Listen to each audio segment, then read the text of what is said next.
English నేర్చుకోవడం, అనర్గళంగా మాట్లాడడం మీ కల? వెంటనే కాల్ చేసి క్లాసెస్‌కి రిజిస్టర్ అవ్వండి. నమస్కారం. శ్రావణ మాసంలో ఉన్నాం. ఈవేళ తొలి శ్రావణ శుక్రవారం. అయితే అమ్మవారైన లక్ష్మీదేవిని గురించి ఈ మాసమంతా మనం శ్రద్ధగా ఉండాలని చెప్పుకున్నాం కదా ముందే. అమ్మవారి జననం, లక్ష్మీదేవి పుట్టుకను గురించిన కథను చెప్పుకుందాం. లక్ష్మీదేవి భృగు మహర్షి యొక్క కుమార్తె. భృగువు బ్రహ్మమానస పుత్రుడు. ఆయనకి కలిగిన సంతానాల్లో లక్ష్మీదేవి ప్రథమ సంతానం, స్త్రీ సంతానం. అయితే అందుకని మనం అమ్మవారిని భార్గవి అనే నామధేయంతో కొలుస్తాం. అష్టోత్తరం సహస్రనామాల్లో భార్గవి పేరు కనపడుతుంది. భృగునందన ఆవిడ ఒక కల్పంలో జరిగిందనమాట ఇది. అంటే మన ప్రతి కల్పంలోనూ కొంచెం తేడాలు జరుగుతుంటే ఓ కల్పంలో ఈవిడ భృగు మహర్షికి కూతురుగా జన్మించింది. అప్పుడు ఆవిడని శ్రీ మహావిష్ణువుకి ఇచ్చి వివాహం చేశారట. తర్వాత కాలంలో, అంటే తర్వాత మన్వంతరంలో లక్ష్మీదేవి విష్ణువుతో ఉండగానే ఆమె సమృద్ధికి సూచన అని, ఆమె వల్లే ధనధాన్యాభివృద్ధి జరుగుతుందని తెలుసుకున్నారు ప్రజలు అప్పటికే. అయితే తర్వాత కాలంలో ఒకనాడు దూర్వాస మహాముని వైకుంఠానికి వచ్చాడు లక్ష్మీనారాయణలను సేవించడానికి.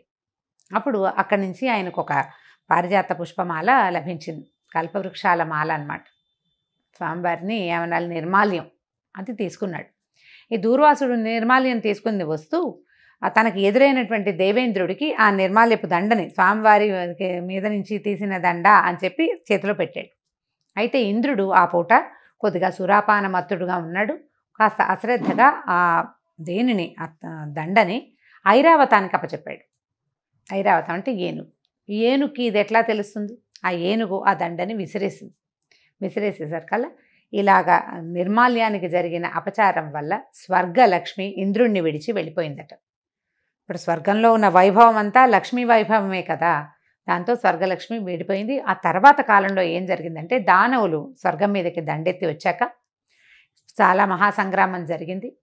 ఆల్రెడీ ఇంద్రుడు చేసున్నటువంటి ఈ రకమైన దైవాపరాధం వల్ల అతను ఓడిపోయాడు. దానవులు గెలిచారు. ఆ తర్వాత ఇంద్రాది దేవతలంతా కలిసి విష్ణుమూర్తిని శరణు వేడారు. ముందు బ్రహ్మదేవుడి దగ్గరికి వెళ్ళారు.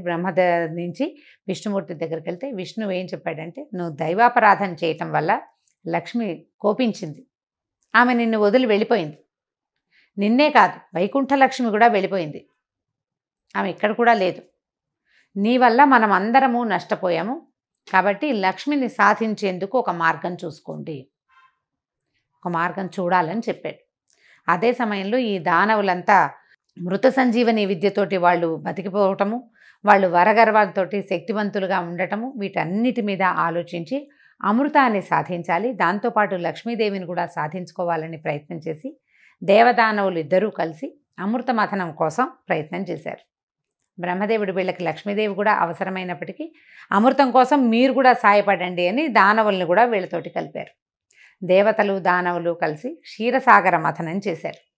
ఈ పాల కడలిని చిలకటము. ఇప్పుడు ఇది నిజంగా జరిగిందా ఇలాంటివి అని ప్రశ్నిస్తే లాభం లేదండి. ఏదో ఒకటి జరిగింది, ఆ జరగటం వల్ల వచ్చినటువంటి ఉపయోగాలు ఏమిటో మనం తెలుసుకోవాలంతే. ఇవి పురాణ గాథలు, ఇవి నిజం అవునా కాదా అనే ప్రశ్నల కంటే కూడా దాని తర్వాత జరిగిన ఫలితం ఏమిటి అనేది, దానివల్ల మనం ఏం తెలుసుకుంటున్నాము. ఏదైనా మథిస్తేనే సరైన విషయం బయటకు వస్తుంది. పాలల్లో వెన్న దాగుంటుంది. పచ్చిపాలల్లో ఏది తీయంటే తీయగలము, చేత్తో రాదు. పోనీ పాలను తోడుపెట్టి పెరుగు చేసాం, పెరుగులోంచి కూడా తీయంటే తీస్తే రాదు, తరిస్తే వస్తుంది. దాన్ని బాగా చిలకాలి, మధించిన తరువాతే సరి అయిన విషయం బయటకు వస్తుంది. ఈ విషయం మనకి క్షీరసాగర మథనం కథ ద్వారానే మనకి పురాణాలు తెలియజేస్తాయండి. పురాణాల్లో తెలియజేసిన ప్రతి విషయానికి సూచన ఇంకొకటి ఉంటుంది. మనం కథ వినేసి వదిలిపెట్టకూడదు. ఏం సూచించారు? మనకొక సమస్య వచ్చింది, అది తీరట్లేదు, ఎవరో వచ్చి మనకు సహాయం చెయ్యరు. మనం ఏం చేయాలి? సమస్య తీరటానికి ముందు దాని మూలానికి వెళ్ళాలి. దేనివల్ల ఈ సమస్య వచ్చిందో మొదట ఆలోచించాలి. అప్పుడు ఈ సమస్య తీరటం కోసం మనం ఏం చేయాలో కూడా ఆలోచించాలి, ఏం చెయ్యకూడదో కూడా ఆలోచించాలి.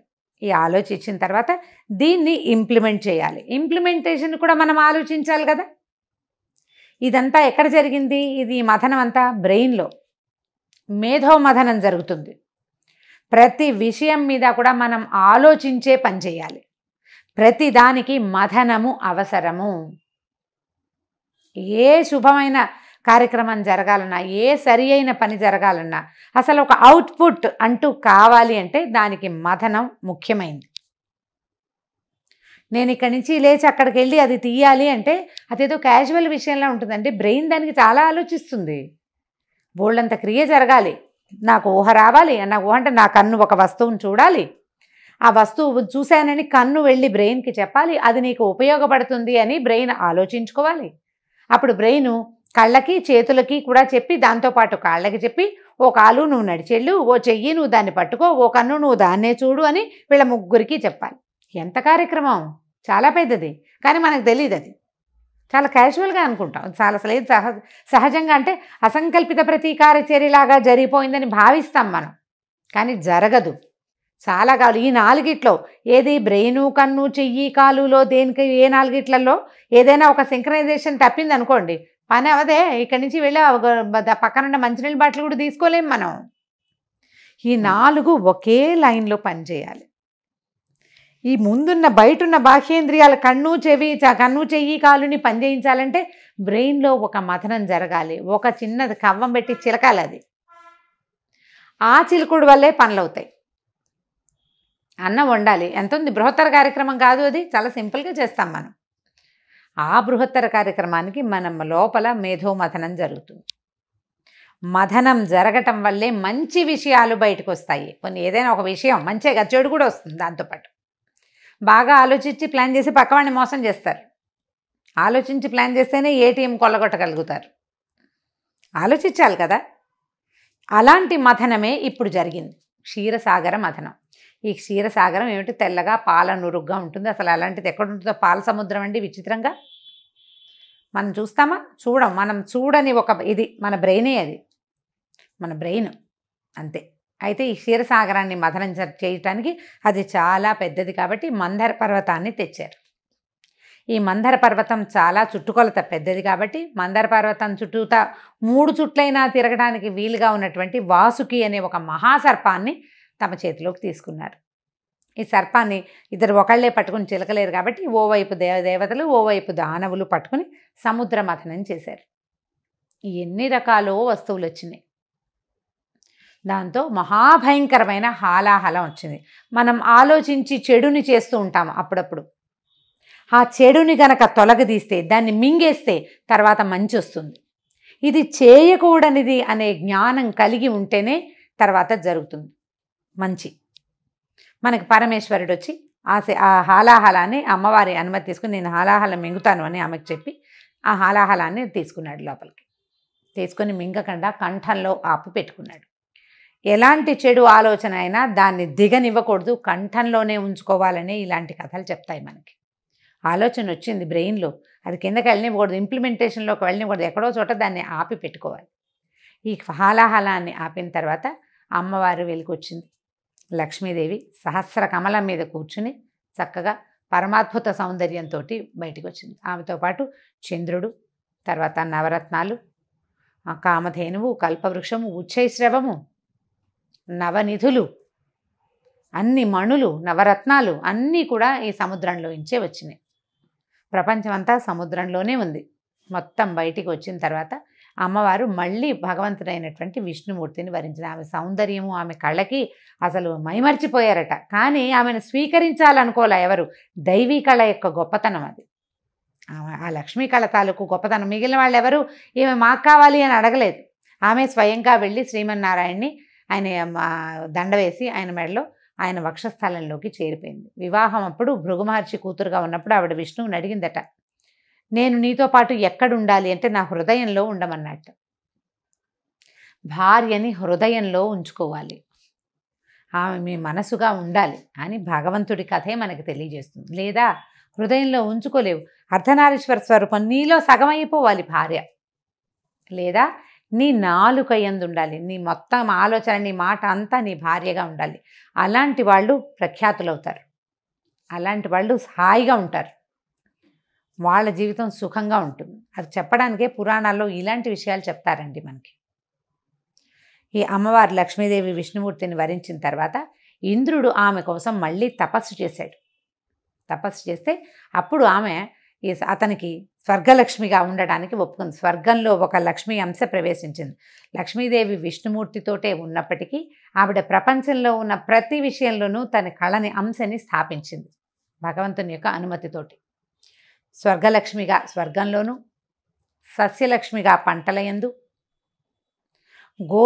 లక్ష్మీ స్వరూపంగా గోవు యందు, ధనములయందు, ధాన్యములయందు ప్రతి చోట కూడా తన తాలూకు లక్ష్మీ అంశని అన్ని చోట్ల ప్రవేశపెట్టింది. అమ్మాయి కాస్త చక్కగా బాగుంటే అమ్మాయి లక్ష్మీ కళగా ఉందంట. లక్ష్మీ స్వరూపంగా కనిపిస్తుంది. లక్ష్మీ సాన్నిధ్యం కనపడుతుంది. బాగా ఒక 10-25 బస్తాల బియ్యము అవి కనపడితే అక్కడ ధాన్యలక్ష్మి సాన్నిధ్యం, సస్యలక్ష్మి సాన్నిధ్యం కనిపిస్తుంది. ఎక్కడ నిండుదనం ఉందో, ఎక్కడ సమృద్ధి ఉందో అక్కడ లక్ష్మి ఉన్నట్టు. మన దగ్గర నిండుతనం లేదు, సమృద్ధి లేదు. సమృద్ధిని సాధించేందుకు ప్రయత్నం చేయాలి. లక్ష్మి సాధన వల్లే సమకూడుతుంది.